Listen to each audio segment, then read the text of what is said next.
지금도 그런지도 모르겠는데 늘 수업 시간마다 하필 입학을 하니까 수업 시간마다 이렇게 시작 전에 찬송가를 꼭 하나씩 이렇게 부르고 시작을 하더라고요. 특별히 기억에 남는 것은 이제 신복윤 교수님께서 꼭 들어오시면 죄짐 맡은 우리 구주 찬송을 부르고 수업을 시작했습니다.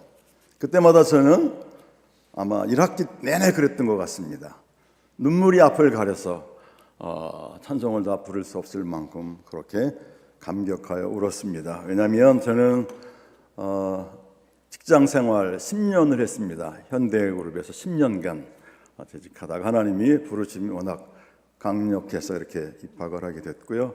그러면서 그 선제동산 그 교실에 앉아있던 것 자체가 은혜고, 그래서 그렇게 늘 울면서 그런 생각을 했습니다. 하나님, 이 못난 것 부르셔서 어디에 쓰시려고 이 자리에 앉혀 놓으셨습니까? 여기에 앉아 있음이 은혜 중에 은혜입니다. 못난 것 부르신 것, 그래서 여기 말씀에 파묻혀 살 수 있도록 하나님이 여기 앉혀주신 것 너무나 감사하고 감사합니다. 그래서 눈물을 흘렸고 그래서 울었던 것 같습니다. 오늘 먼저 저는 저를 간단히 소개하고 그리고 제가 소속되어 있는 선교회를 간략히 소개한 다음에 또 본문을 중심으로 함께 살펴보면서 은혜를 나누도록 하겠습니다. 1995년, 그러니까 이제 옛날에는 우리가 3년 공부를 마치고 졸업은 바로 못하고 1년 더 있다가 4년 차 했는데요. 졸업식도 하기 전에 누가 그렇게 부른다고 중국을 향해서 달려갔습니다. 그리고 지금까지 중국 선교사로 살고 있고요. 그리고 또 빌리온 선교회라는, 아시는 대로 빌리온은 이제 10억이라는 그런 뜻인데요.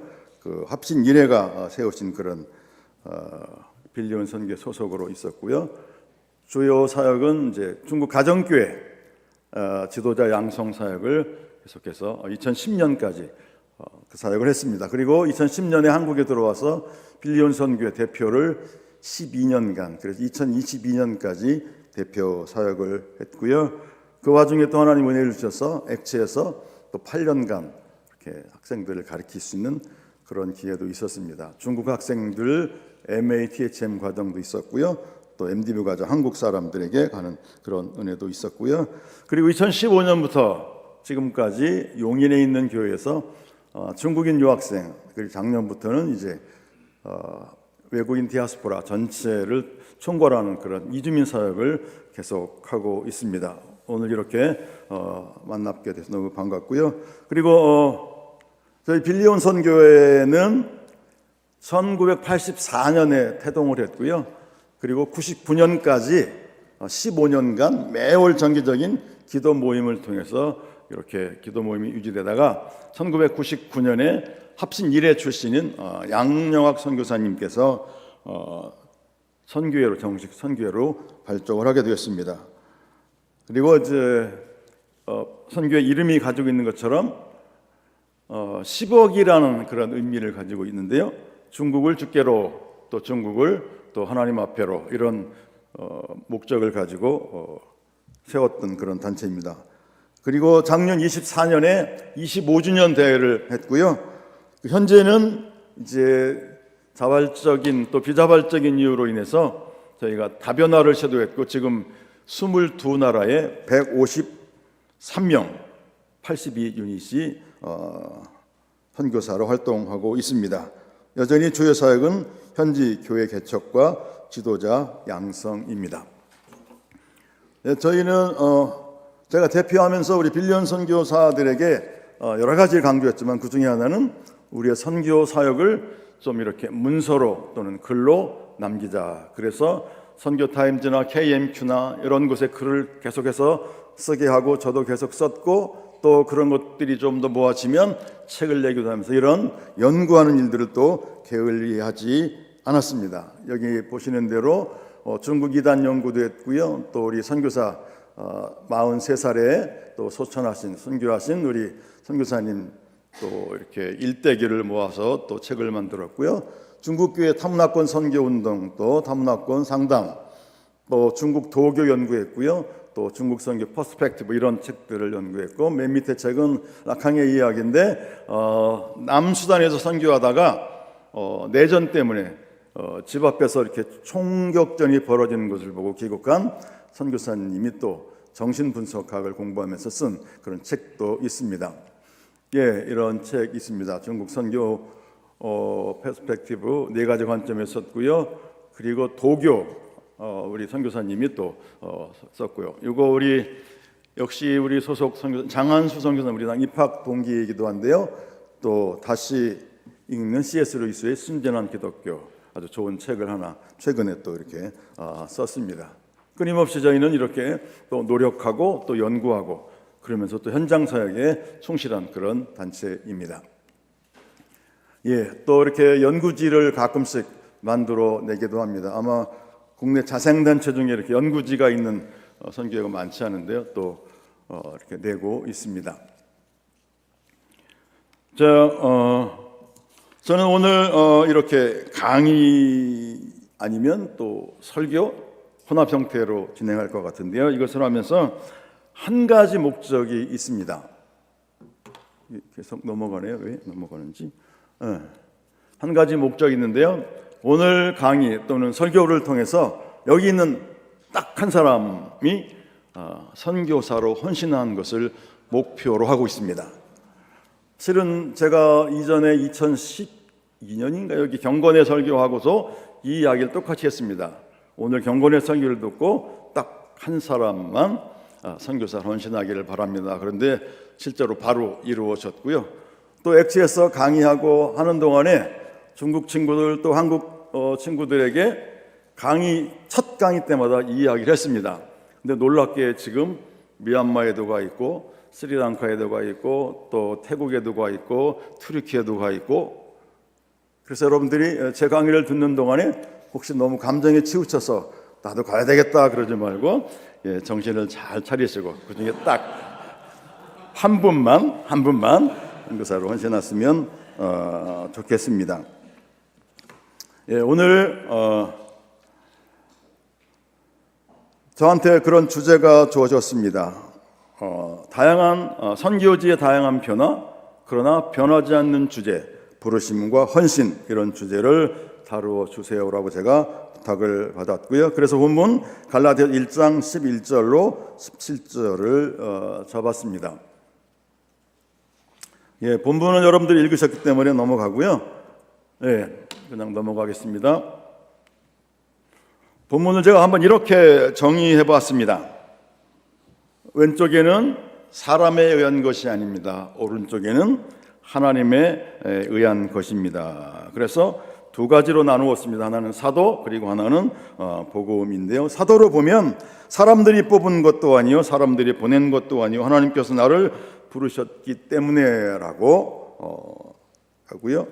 또 반대로 하나님께서 오직 예수 그리스도와 그를 죽은 자 가운데서 살리신 하나님 아버지께서 사도로 삼으셨다라고 말하고, 15절 16절에도 가면 태어나기 전에 이미 모태에서 나를 하나님께서 택정하셨다고 말씀하고 있고요.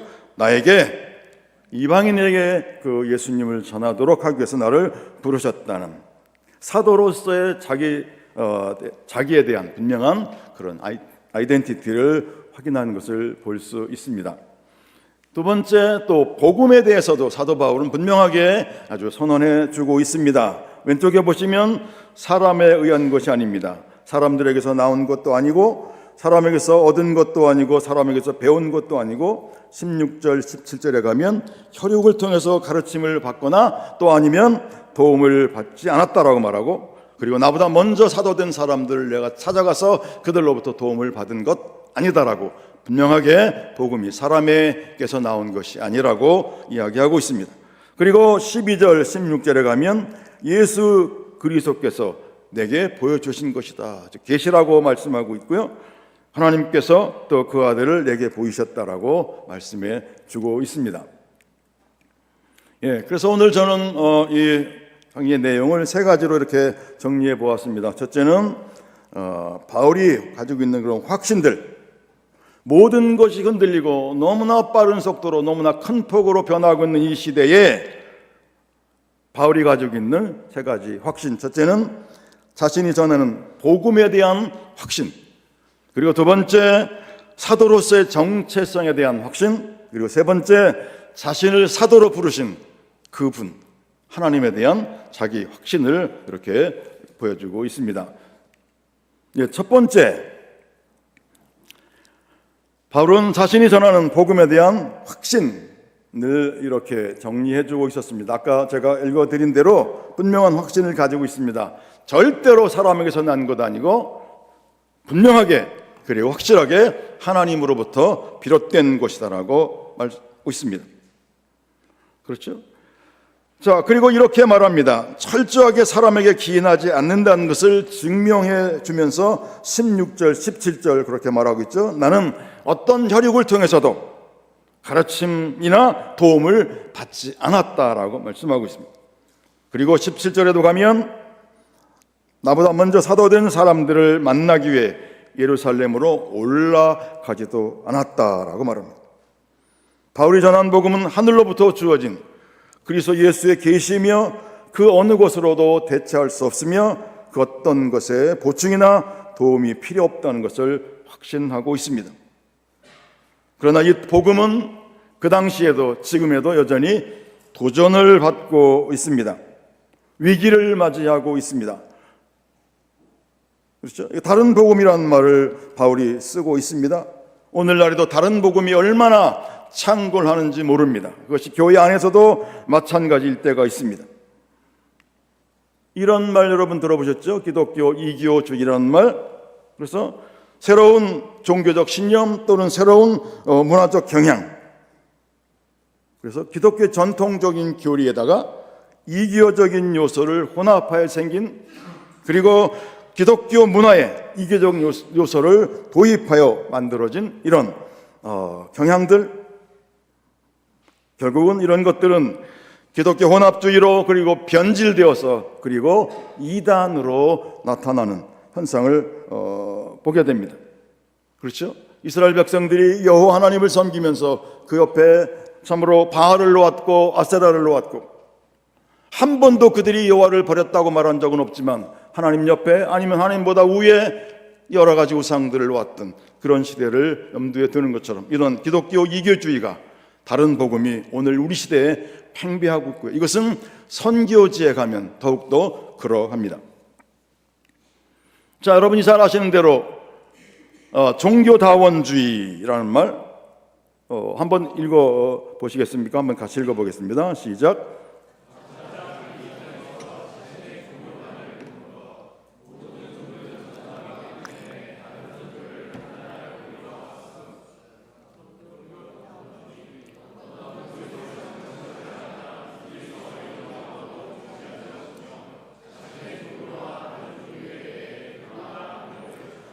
예, 그렇죠. 다른 종교를 관여하지 않습니다. 그대의 종교는 그대의 종교, 또 나의 종교는 나의 종교. 거기에 우열을 가리지 않습니다. 절대성을 부여하지 않습니다. 서로 다 관용하고 서로 다 안심하지 않습니다. 마찬가지로 포스트 모더니즘도 그런 것이죠. 어떤 절대적인 진리 아니면 절대적인 존재 자체를 부인하고 있습니다. 그래서 예수 그리스도의 유일성, 오직 예수 그리스도만으로 구원 얻을 수 있다는 이 유일성에 대하여 하나님이 또 예수 그리스도 하나님 되심과 성육신, 이런 것들이 종교다원주의의 아주 절대적인 적이 되는 것을 우리가 알 수 있습니다.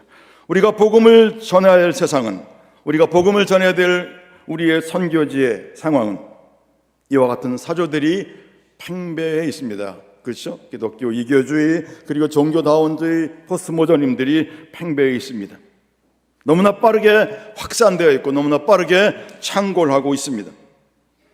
이것이 복음이 만나는 절대적인 위기, 갈라디아 교회에 찾아왔던 예수 그리스도 십자가 외에 절기를 지켜야 하고 할례를 받아야 되고 의식과 규례를 지켜야 되는 동일한 생각처럼, 동일한 것처럼 이런 위기들을 맞이하고 있습니다. 조금 강의 형태 같지만 저는 이렇게 한번 정리해 봤습니다. 복음 그리고 종교, 1분만 한번 생각해 보시겠습니까? 복음과 종교는 과연 무엇이 다를까? 어떤 요소들이 있을까?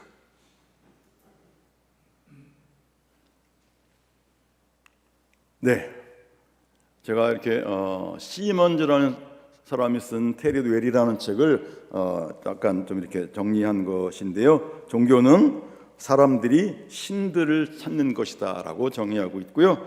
그리고 복음은 하나님께서 사람을 찾아오는 것. 그래서 종교는 사람들이 만든 것이고, 그렇죠? 반면에 우리 복음은 하나님께서 우리에게 주신 것입니다. 사람이 신을 위해서 하는 것이 아니라 오히려 신이 사람에 대해 우리를 찾아오시는 그런 것들. 인간의 노력, 할례나 절기와 이런 율법을 지킴으로 구원을 얻겠다는 이런 것이 아니라 오히려 하나님께서 사람이 되어 찾아오신 것, 그것이 복음입니다. 좋은 소식입니다. 영광스러운 선포입니다. 누구든지 복음을 받아들이면 구원에 이르는 하나님의 능력이 되는 이 복음, 반면에 종교들은 좋은 경외일 뿐이고 좋은 겉면에 그칩니다. 자, 복음을 받아들인 사람 아니면 종교를 갖고 있는 사람들의 차이는 무엇입니까? 그것은 사람을 변화시킬 수 없습니다. 종교는. 반면에 복음은 받아들인 사람을 새롭게 만듭니다. 새롭게. 어디까지요? 그의 속사람까지 새롭게 만듭니다. 종교는 회칠한 무덤처럼 껍데기만을. 그러나 복음은 예수 그리스도의 보혈로 우리 억만의 죄를, 아까 우리 기도하시면서 그런데 지독한 죄를 깨끗이 씻어 주십니다. 결국은 기만이고 복음은 뭐예요? 구원의 능력이십니다. 아멘이십니까? 자, 복음은 몇 개예요? 하나입니다. 예수 그리스도, 그분 하나. 그러나 종교들은 수없이 많이 있습니다. 제가 용인에 있는 교회에서 중국 유학생 사역을 했는데 주로 석박사생들이 많이 왔습니다. 그런데 피아노를 전공한 자매가 아이를 데리고 유학을 온 거예요. 박사과정으로. 근데 그래서 아이 때문에 그 엄마가 따라왔습니다. 그러니까 매주 교회에 오는데, 그래서 그 엄마도 실은 이제 예배 시간에 오고 또 복음을 받아들이고 예수를 믿게 되었고 세례를 받게 되었습니다. 근데 내일이 세례인데 오늘 밤에 제가 저녁 때 다시 한번 확인을 했습니다. 잘 넘어가다가 예수 그리스도만이 우리 자매님의 유일하신 하나밖에 없는 구주이십니다. 지난주까지 예스 그랬거든요. 근데 막상 내일 세례인데 갑자기 토요일 밤에 그러는 거예요. 아니요, 선생님, 공자 선생님도 있잖아요. 그러는 거예요. 깜짝 놀랐습니다. 아니, 예수님이 쭉 이야기를 하고 다시 한번 확인했어요. 공자가 이룰 수 없는 것이고 예수님만이 자매님을 구원할 수 있습니다. 유일한 구주입니다. 그랬더니 아니에요, 그래도 공자가 있는데요. 그래가지고 실제로 교회에 큰 파동이 났지만 세례를 줄 수 없었습니다. 또 역시 이제 박사생이었는데, 그분은 이제 교환 교수였고 박사생이었는데 둘이 있었습니다. 다 이제 교환 교수, 마지막 논문 쓰는 사람들이었는데 다 예수님을 믿고 세례 때가 돼가지고 세례를 받으세요 그랬더니 두 사람이 다투고 있었어요. 왜냐? 한 사람은 뭐라고 말하냐면 나는 공산당원이기 때문에 세례를 받을 수 없다. 근데 이쪽 사람은 나는 공산당원이지만 세례받는 것과 무관하다. 둘이 티격태격하다 결국 이 사람은 세례를 받았고 싱추이 이 사람은 세례를 받지, 예수 믿지만 세례는 받지 않았습니다. 여전히 그들의 마음 가운데 그런 것들이 자리 잡고 있고요. 지금도 제가 이주민 디아스포라 사역을 하고 있는데 교회에 매주 잘 나옵니다. 그런데 어느 날 그의 인스타그램에 보니까 여기 있는 모 법당에 가서 앉아가지고 이렇게, 그래서 이 동남아 불교권에서 온 사람들을 상대로 선교하고 복음을 전할 때 제일 체크할 게 그거 같아요. 예수님의 유일성. 여러 신 중 원오브댐이 아니라 유일하신 하나님이라는 사실을 계속해서 끊임없이 체크해야 된다고 생각합니다. 자, 이렇게 한번 정리해봤습니다. 여러분이 잘 아시는 에베소서 2장 8절 9절에 보면 복음의 요소, 종교의 요소, 그렇죠? 복음의 요소, 종교의 요소는 너에게서 난 것이 아니요, 그리고 너에게서 난 것 아니고 자랑할 것이 아니다. 복음은 뭐예요? 오직 하나님의 은혜로 말미암아 주어진 하나님의 은혜의 선물이다. 예, 바울이 두 번째 확신하는 것이 있었습니다. 그것은 자기에 대한 확신이었습니다. 자기가 사도였습니다. 자기가 사도가 된 것은 1절 그리고 1절에 살펴본 것처럼 사람들에게서 난 것도 아니고 사람들에게서 세워진 것도 아니고 사람들에게서 보내진 것이 아니다라고 바울은 말합니다. 자, 바울의 인생 가운데서 확실한 전환점이 있었는데요. 먼저 전환 전의 바울의 모습은 어떠했습니까? 13절로 14절 한번 같이 읽어주시겠습니까? 같이 읽겠습니다. 시작.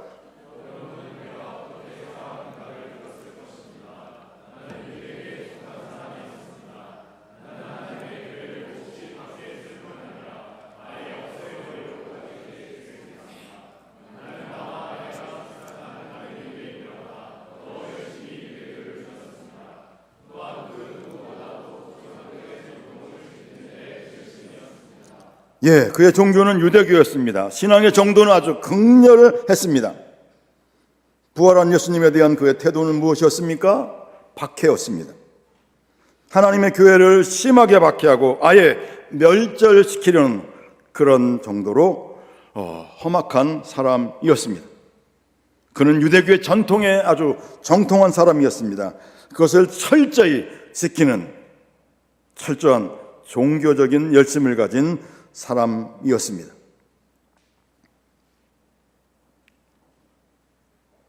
자, 그런데 사울에게 놀라운 사건이 발생했습니다. 그렇죠? 기록된 대로 부활하신 예수님께서 그를 친히 찾아오신 사건입니다. 사도행전 9장 제가 읽어봅니다. 사울이 길을 가다가 다메섹에까지 이르더니 호련히 하늘로부터 빛이 그를 비추는지라 땅에 엎드려져 들음의 소리가 있어 이르시되 사울아 사울아 내가 어찌하여 나를 핍박하느냐 하시거늘 대답하되 주여 누구시니까 이르시되 나는 내가 박해하는 예수라 너는 일어나 시내로 돌아가라 내가 행할 것을 너에게 이를 자가 있느니라. 사울을 찾아오신 그리스도, 그 인생을 새롭게 바꾸는 놀라운 전환점이 되었습니다. 혹 우리 중에도 이렇게 아주 획기적인 사건을 통해서 예수님을 만난 분도 계실 것이고 아니면 획기적인 사건을 통해서 또 합신에 입학한 분도 계실 것인데요.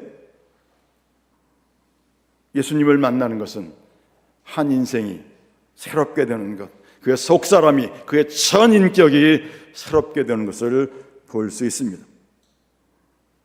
따라서 바울은 예수님께서 다메섹 도상을 가는 사울을 찾아오신 것을 중심으로 전과 후로 나누어 생각할 수 있습니다. 예, 저의 또 인생의 전환점을 말씀드리고 싶습니다. 이분 혹시 아시는 분 계신가요? 예, 이분 한국의 이름은 나빈선이었습니다. 제가 청년 때 군대 가기 전에 부터 제가 섬기던 교회에 다니던 교회에 협동 선교사님으로 계셨던 분인데 미국 남장로교에서 오신 선교사님이었어요. 로빈슨인데 한국 명함에 보면 나빈선 이렇게 돼 있어요.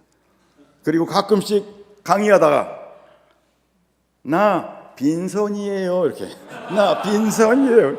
네, 그런 분인데 저는 그분에게 아주 집중적으로 2주간 선교 훈련을 받았습니다. 복음의 핵심을 배웠습니다. 복음의 프레임을 배웠습니다. 어쩌면 제가 지금까지도 가지고 있는 복음에 대한 프레임이 이분에게서 세워졌다고 생각합니다. 제가 너무 교회에서 열심히 또 아주 신실하게 하니까 이분이 저한테 어느 날 예배 시간에 미스터 킴의 부모님은 어디 계세요? 근데 저는 실은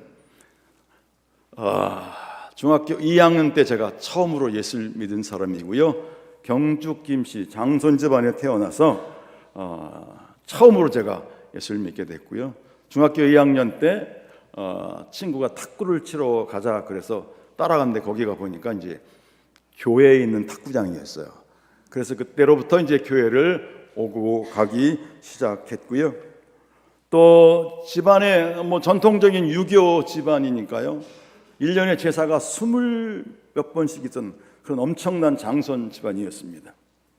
그 집안에서 예수를 믿고, 그렇죠? 그 많은 제사 때마다 견딘다는 건 너무나 힘든, 제가 선교지에서 16년 있었던 그때보다 더 많은 환난과 박해를 그때 경험했습니다.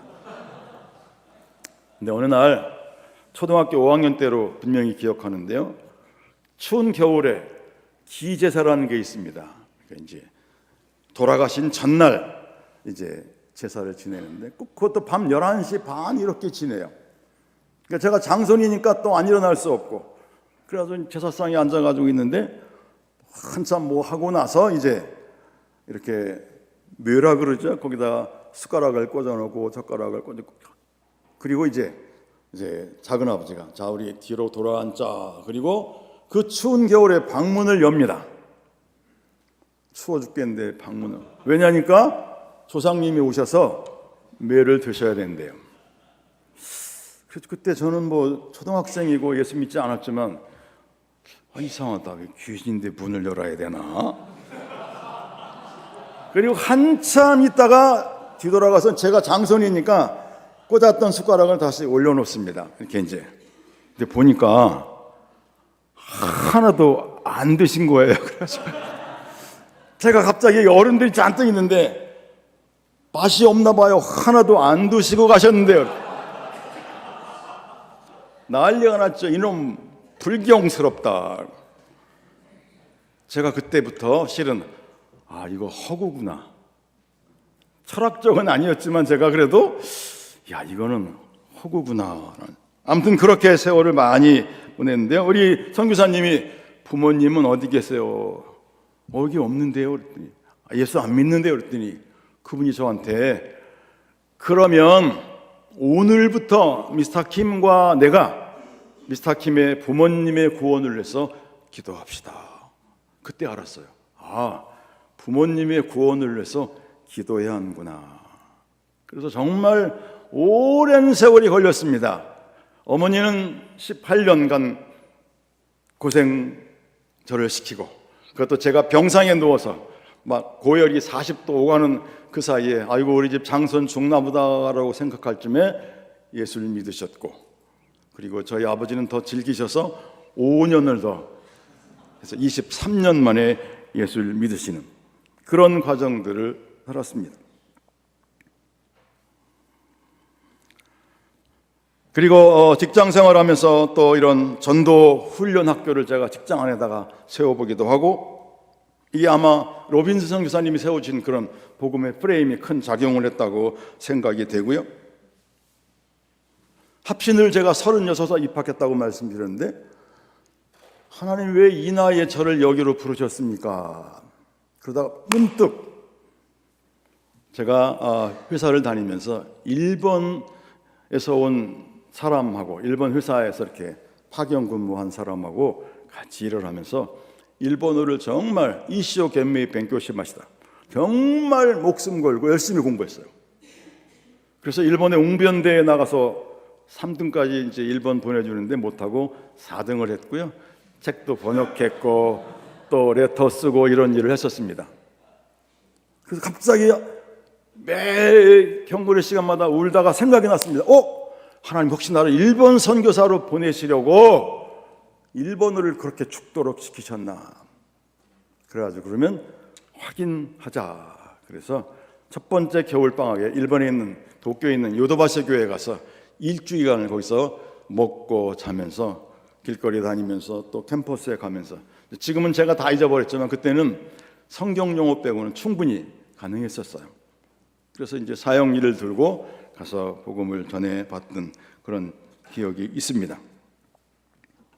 아무튼 저도 예수님을 만난 이후에 사도 바울이 변한 것처럼 이렇게 변했습니다. 이 15절에 보면 그러나 내가 태어나기 전부터 하나님께서 나를 따로 세우셔서 은혜로 나를 부르셨습니다. 그래서 나에게 하나님의 아들에 관한 복음을 이방인에게 전하게 하시려고 하나님께서 그 이름을 내게 보이셨습니다. 하나님께서 나를 부르셨을 때라고. 바울은 예수 그리스도를 만난 이후에 그의 비포 앤 애프터는 너무나 확연하게 다릅니다.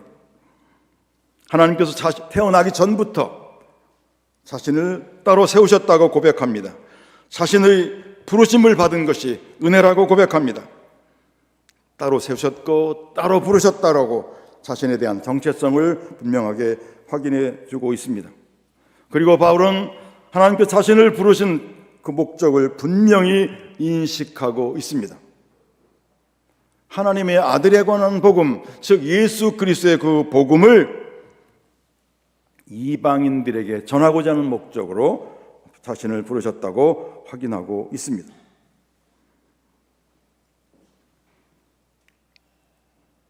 선교가 무엇인가라는 생각을 한번 이런 모습을 한번 정의해 보고 싶습니다.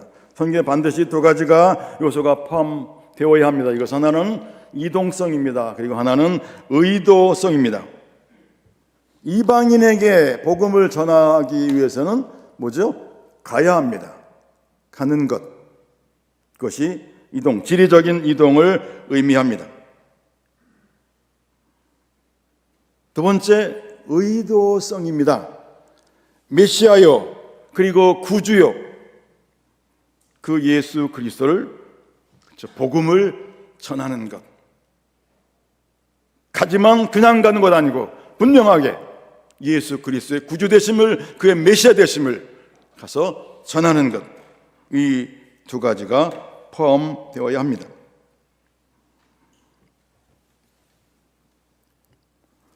제가 일본에 일주일 갔다 온 다음에 하나님 저를 일본으로 부르셨나요? 라고 계속 기도했습니다. 그런데 놀랍게도 한 달이 지나기 전에 하나님 저에게 이렇게 말씀해 주셨어요.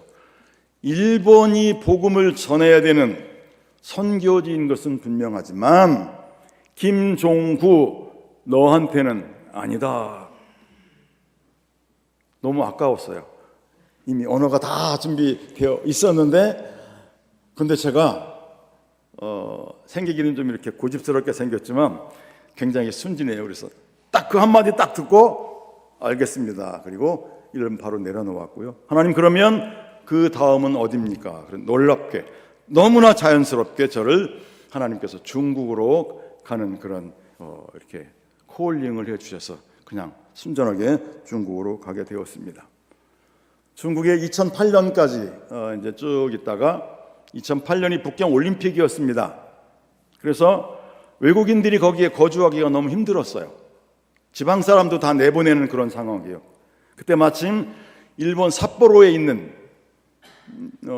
국제교회, 거기에 중국어 예배부 담당자가 합신 나오셨는데, 그분도 그 후배가 이제 제가 하고 있는 가정신학교에 와서 보고 있다가 저한테 연락이 왔어요. 자기가 안식년을 가는데 8, 9, 10, 11월 중순까지만 중국어 예배를 좀 맡아주세요. 그래서 제가 일본에 있는 삿포로에 갔습니다.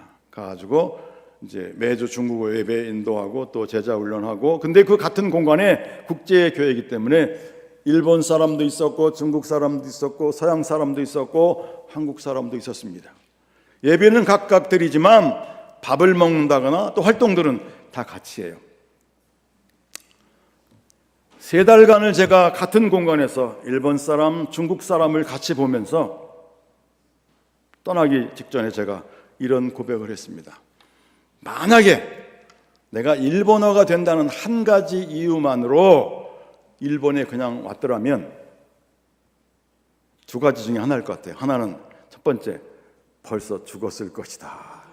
왜냐하니까 중국 사람과 일본 사람은 너무 달라요.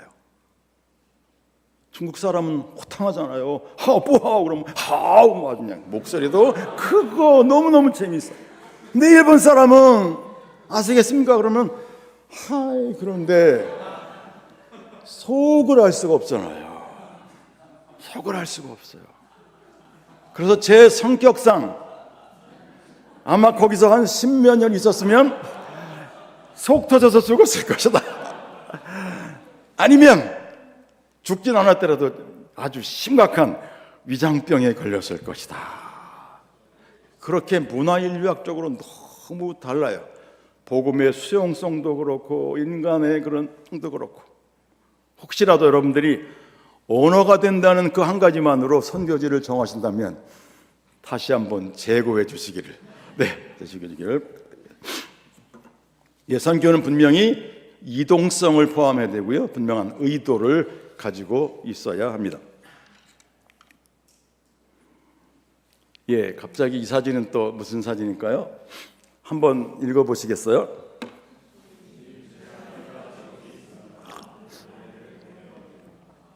예, 제가 중국에 또 제가 세운 신학교도 있었고 또 여러 곳에서 요청해서 강의를 많이 하러 다녔습니다. 길림성에 있는 한 지역에 갔는데요. 그래서 이제 선교학 강의를 했습니다. 그리고 이사야서 6장 8절의 말씀처럼 주님 내가 여기 있습니다. 나를 보내십시오. 그래도 이제 마지막 시간이니까 콜링을 목적으로 이 본문을 가지고 이제 이렇게 나눔을 하는데 한 형제가 잘생겼어요. 자기 차례가 됐는데 저한테 그러는 거예요. 선생님, 제 아내는요, 첫째로 영어를 매우 잘합니다. 둘째요, 아무 음식이나 잘 먹습니다. 그러니까 제 아내가 저기 있으니까 제 아내를 보내주세요. 저는 처음이었어요. 제 아내를 보내주세요. 근데 너무 독특한 대답이잖아요. 그래서 가슴속에 담고 있었는데 벌써 10몇 년이 흘렀죠. 2023년 9월에 이제 태국 치앙마이에서 그 심플 모빌라이제이션이라는 그런 대회가 있었습니다. 국제 선교 동원 대회인데요. 거기 참석을 했는데 그 친구가 앞에 걸어오는 거예요. 그 친구도 저를 알아보고 너무나 반가워서 끌어안고 딱 둘이 앉았는데 그 친구가 먼저 저한테 그러는 거예요. 자기도 아마 그걸 기억했던 것 같아요. 제가 오래전에 선생님한테 제 아내를 보내주세요 그랬는데요, 하나님이 내가 가라 그러셨대요. 그래서 이 대회에 왔다고.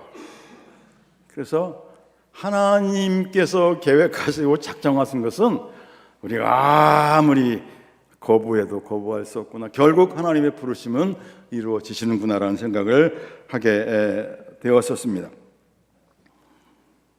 예, 사진이 나온 김에 제가 하고 있는 사역, 이제 2015년부터 사역하고 있는데, 이것은 이제 이주민 통폐합 사역을 시작하면서 찍었던 사진이에요. 체육대 사진과 그리고 야유회 사진입니다. 14개국 사람들이 모였고요, 약 75명 정도가 모였는데 정말 저기 에콰도르 사람도 있고 지금까지 잘 나오고 있는 수단 사람도 있고 또 밥은 안 먹고 가지만 파키스탄 사람도 있고, 뭐 정말 제가 예배 시작할 때마다 한 8개국 언어로 이렇게 말로 인사를 하느라고 처음에 얼마나 힘들었는지 모릅니다. 근데 지금은 이제 자연스럽지만 그런 이거 하면서 가슴이 설렙니다. 제가 나이가 좀 들어서 그럴 일이 없겠지만 하늘의 무지개를 본 것만큼 가슴이 설렙니다.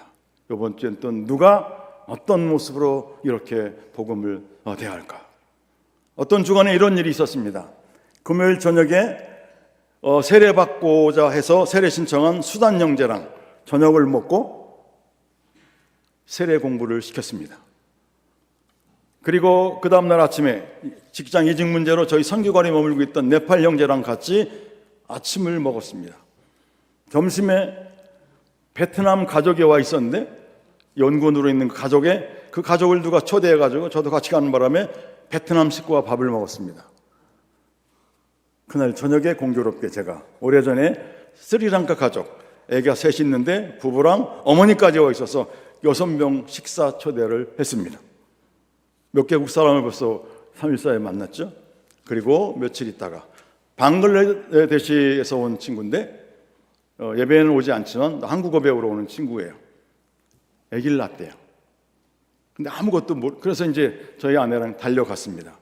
정말 아무것도 모르는데 벌써 한 5개국, 6개국 사람들을 그 며칠 사이에 다 만나는데요. 이것 또한 중국에 있을 때, 선교지에 있을 때도 늘 가슴이 설렜지만 또 여기 와서 찾아온 사람들을 만나서 복음을 전하는 그 일도 얼마나 제게 가슴 설레는지 모릅니다. 예, 이거 체육대 하는데 얼굴 검은 사람, 흰 사람 다 있습니다. 예, 주일 예배예요. 주일 예배. 이거 제가 중국 예배만 인도할 때는 아주 어려운 일이 아니었는데 이 다국적 예배를 하면서 PPT 만드는 게 너무 힘들어요. 각 나라마다 다 본문을 찾아가지고 중요한 단어를 찾아가지고 근데 가끔씩 이제 틀려서 그렇죠. 틀려서 그렇지 매주 이 노력을 하고 있고요. 얼마나 감사한지 몰라요. 이런 식으로 진행합니다. 오전에 한국어 6단계로 하고요. 그 다음에 점심도요 참 다양합니다. 소고기 안 먹는 사람, 돼지고기 안 먹는 사람, 고기 안 먹는 사람, 정말. 그래서 저희 스태프들이 만민의 공통 고기 치킨, 그다음에 야채 샐러드, 생선 프라이 아니면 생선 튀김, 계란 프라이를 매주 번갈아가면서 별도로 제공해서 어떻게든 밥을 먹도록 하고요. 그리고 나서 이제 예배까지 오는 사람들이 또 있습니다. 그래서 예배 드리고요. 또 오후에 이제 자기 개발 순서를 마련해서 다양한 이런 형태들의 이걸 하고 있습니다.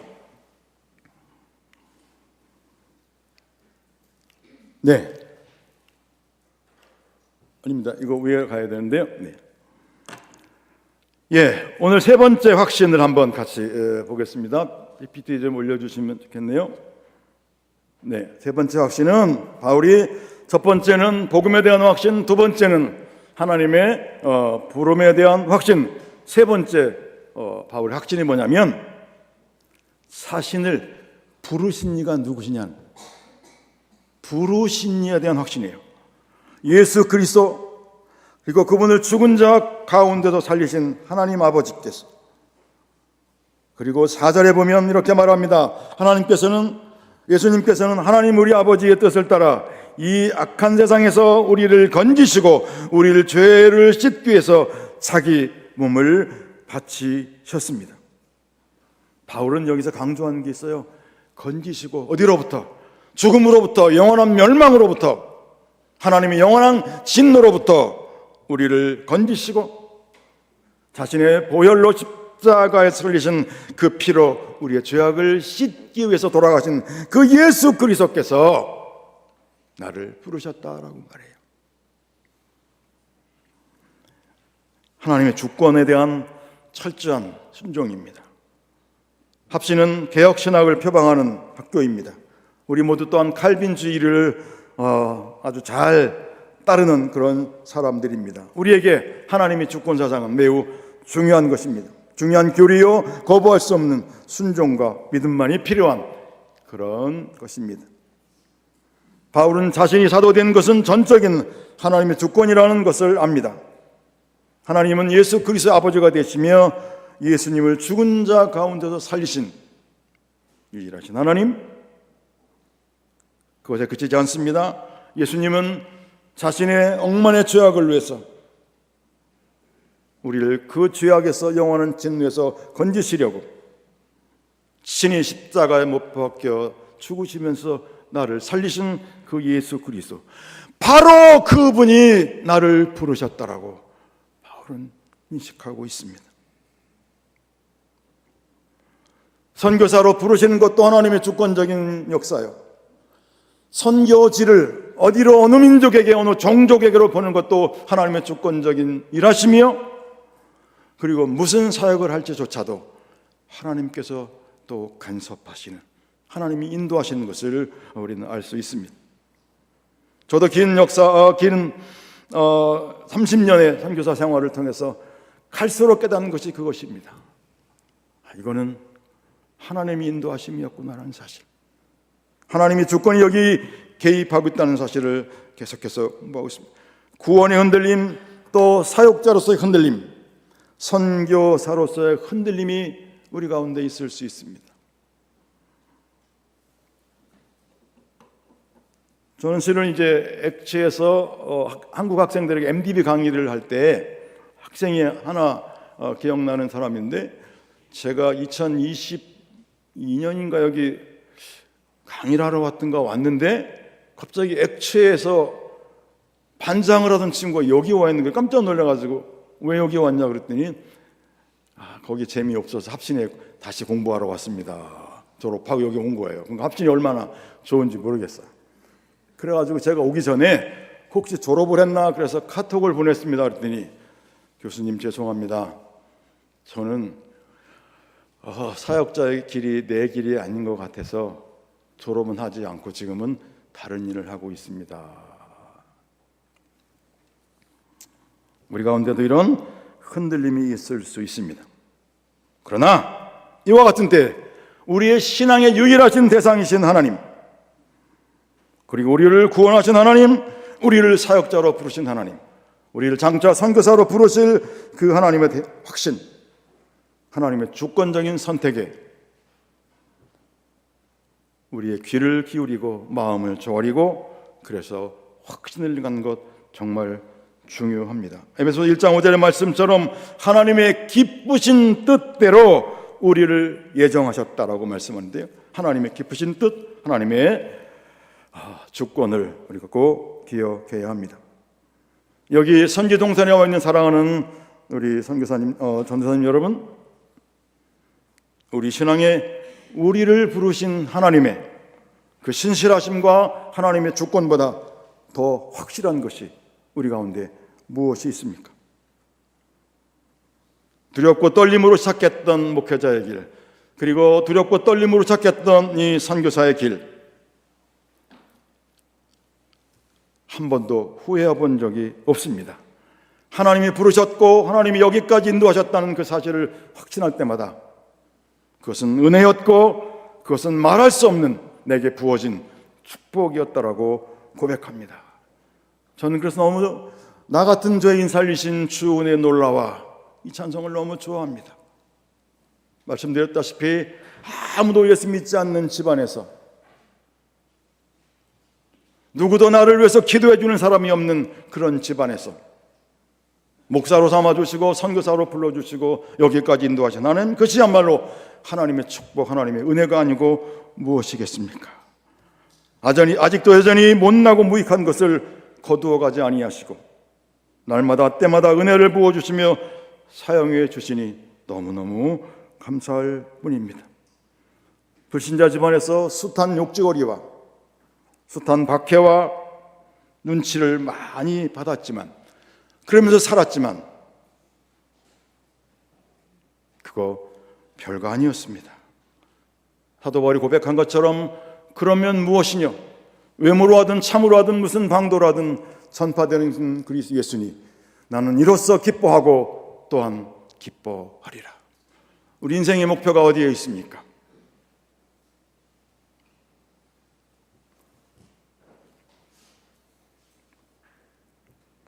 사랑하는 여러분, 우리의 가슴에 복음에 대한 확신이 있으십니까? 사랑하는 여러분, 예수 그리스도 하나님께서 우리를 부르신 것을 확신하십니까? 우리를 목사로 부르시고 우리를 선교사로 부르실 그 부르심을 확신하십니까? 그리고 사랑하는 여러분, 우리에게 복음을 주시고 우리에게 복음을 맡겨주신 하나님, 내 대신 십자가에서 죽으신 그 예수 그리스도가, 그리고 그를 죽은 자 가운데서 살리신 우리를 부르신 그분에 대한 확신이 있으십니까?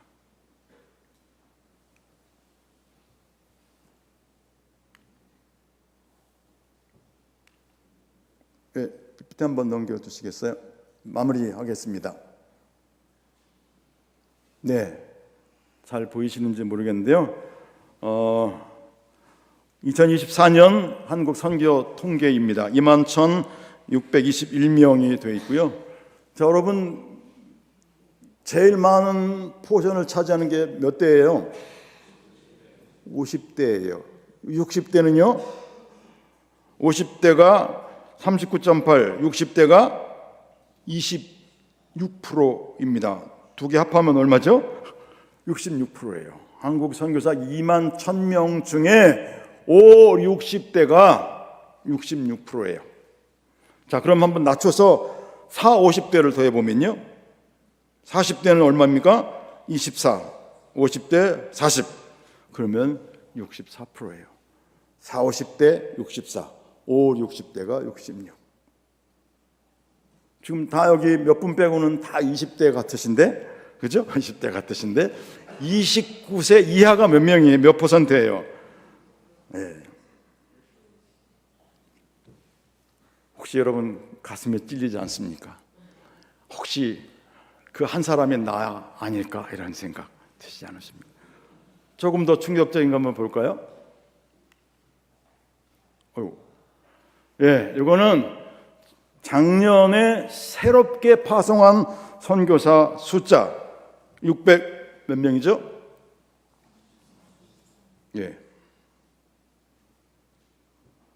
신입의 50대가 몇 %예요? 32%예요. 40대가 30%, 30대가 17%, 18%, 20대가. 그래서 신입 선교사 50대가 62%예요. 다시 낮춰보면 40대가 48%예요.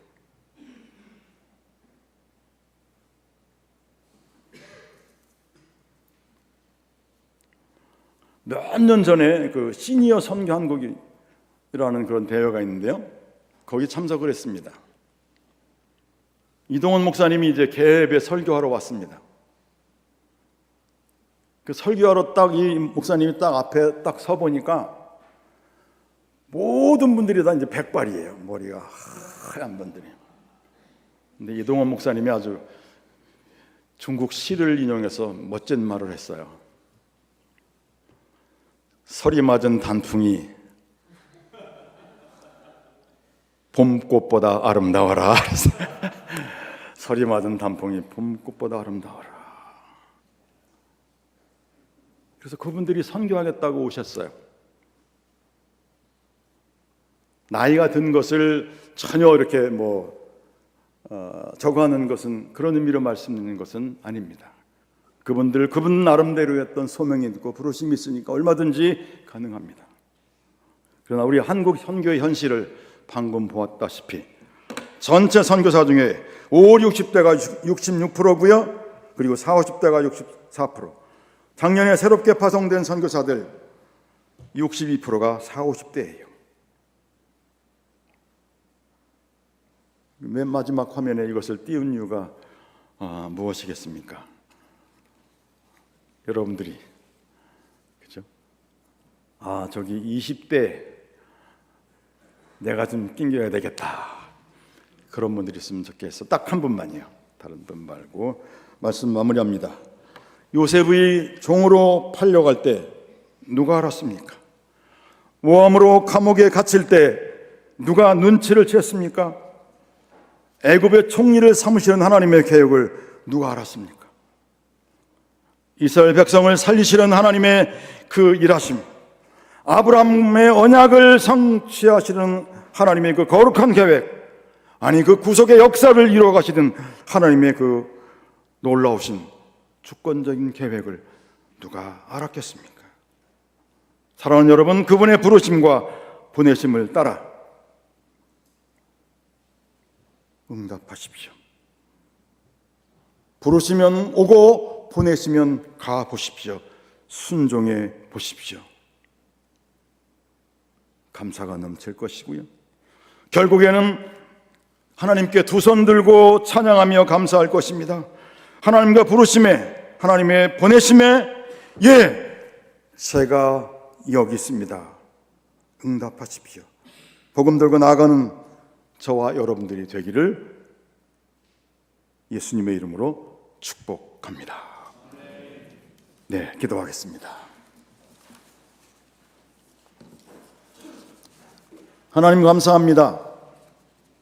이 모든 것이 흔들리고 요동하는 세대에 사도 바울이 그 복음에 대한 확신, 복음을 전하는 자로서의 그 확신, 그리고 복음을 주시고 복음을 전하는 자로 부르신 그 부르심에 대한 확신을 가지고 갈라디아 성도들에게 편지를 썼던 것처럼 동일하게 오늘 우리에게도 동일한 음성을 들려주셔서 하나님 감사합니다. 열방 가운데 아직도 복음을 들어야 될 사람들이 숱하게 놓여 있는데 하나님이 우리를 부르시고 우리를 보내어 주옵소서. 예수님의 이름으로 기도합니다.